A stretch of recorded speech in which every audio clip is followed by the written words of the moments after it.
ઘીના ભેળસેળિયા વેપારીઓ પર ત્રાટક્યો ખોરાક અને ઔષધ નિયમન તંત્ર।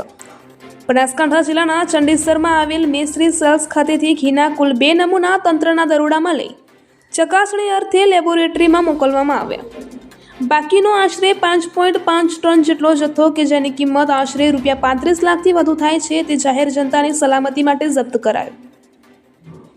Commissioner doctor એચ.જી. કોશિયાના જણાવ્યા મુજબ ગુજરાત રાજ્યમાં નાગરિકોને સલામત અને સ્વચ્છ આહાર મળી રહે તે માટે ખોરાક અને ઔષધ નિયમન તંત્ર કટિબદ્ધ છે અને રાજ્યમાં ભેળસેળયુક્ત કે ડુપ્લિકેટ ખોરાક બનાવનારા ઇસમો વિરુદ્ધ તંત્ર કડક કાયદેસરી કાર્યવાહી કરી રહ્યું છે।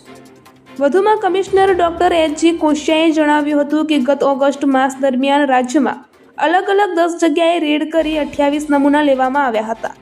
આ નમૂના પૈકી અંદાજિત 46 ટન જેટલો શંકાસ્પદ ખાદ્ય પદાર્થ કે જેની કિંમત આશરે ₹1.8 કરોડ થાય છે તે જપ્ત કરવામાં આવ્યો હતો। વધુમાં શ્રી કોશિયાએ ઉમેર્યું કે ખોરાક અને ઔષધ નિયમન તંત્રની બનાસકાંઠા વર્તુળ કચેરી દ્વારા જૂન 2025 દરમિયાન ચંડીસર ખાતે આવેલ શ્રી સેલ્સ નામની પેઢી ખાતેથી ભેળસેળયુક્ત ઘીની રેડ કરી આશરે 3.5 લાખથી વધુની કિંમતનો 650 કિલોથી વધુનો શંકાસ્પદ ઘીનો જથ્થો જપ્ત કરવામાં આવ્યો હતો।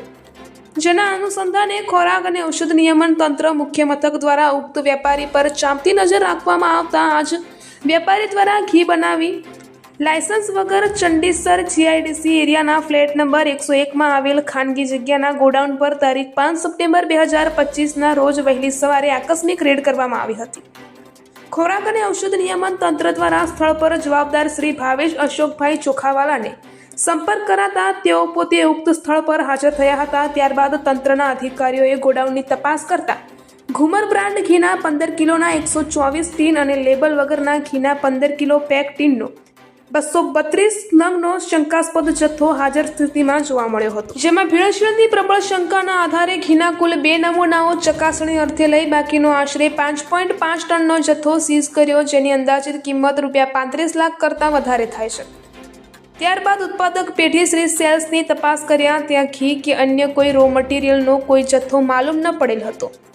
વધુમાં ઉત્પાદક સ્થળે પામ ઓઇલના ખાલી બોક્સનો જથ્થો હાજર જોવા મળ્યો હતો। આથી ઉક્ત ઘીમાં પામ ઓઇલની ભેળસેળ કર્યા હોવાની પ્રબળ શંકાના આધારે ઉક્ત નિયમ અનુસાર કાર્યવાહી ખોરાક અને ઔષધ નિયમન તંત્ર દ્વારા હાથ ધરવામાં આવી છે તેમ શ્રી કોશિયાએ જણાવ્યું હતું। આમ ખોરાક અને ઔષધ નિયમન તંત્રના અધિકારીઓના દરોડાથી લોકોના સ્વાસ્થ્ય સાથે ચેડા કરતા ગુનાહિત પ્રવૃત્તિઓમાં સડોવાયેલા ભેળસેળિયા ઇસમોમાં ફફડાટ ફેલાઈ ગયો છે તેમ કમિશનર ડોક્ટર એચ.જી. કોશિયાએ વધુમાં ઉમેર્યું હતું। અહેવાલ ગૌતમ છત્રાલિયા, BNK ન્યૂઝ, ડીસા। રાજ્યના નાગરિકોને શુદ્ધ ખોરાક મળી રહે તેના માટે રાજ્ય સરકાર તથા રાજ્યનું ફૂડ એન્ડ ડ્રગ ડિપાર્ટમેન્ટ સતત કામગીરી કરી રહ્યું છે। જેના ભાગરૂપે ગઈકાલે ચંડીસર બનાસકાંઠા ખાતેથી શ્રી સેલ્સ એજન્સીમાં શ્રી ભાવેશ ચોખાવાલા ત્યાંથી લગભગ 5.5 ટન જેટલું બનાવટી ભેળસેળવાળું ઘી કે જેની કિંમત 35 લાખ થાય છે તે જપ્ત કરવામાં આવ્યું છે। ત્યાંથી 2 ઘીના નમૂનાને ટેસ્ટિંગ માટે મોકલવામાં આવેલા છે।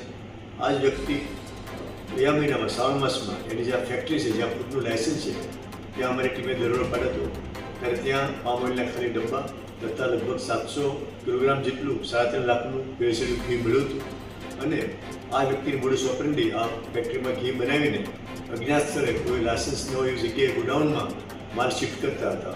અમારી ટીમના વોચમાં હતા અને ગઈકાલે અર્લી મોર્નિંગમાં દરોડો પાડીને આ મોટો જથ્થો એને પકડ્યો છે અને જે મોટો ભેળસેળનો જથ્થો જે છે તે આવતા તહેવારોમાં માર્કેટમાં વેચવાની ફેરકીમાં હતા અને મીન ટાઈમ અમારી ટીમે અમને પકડી લીધા છે।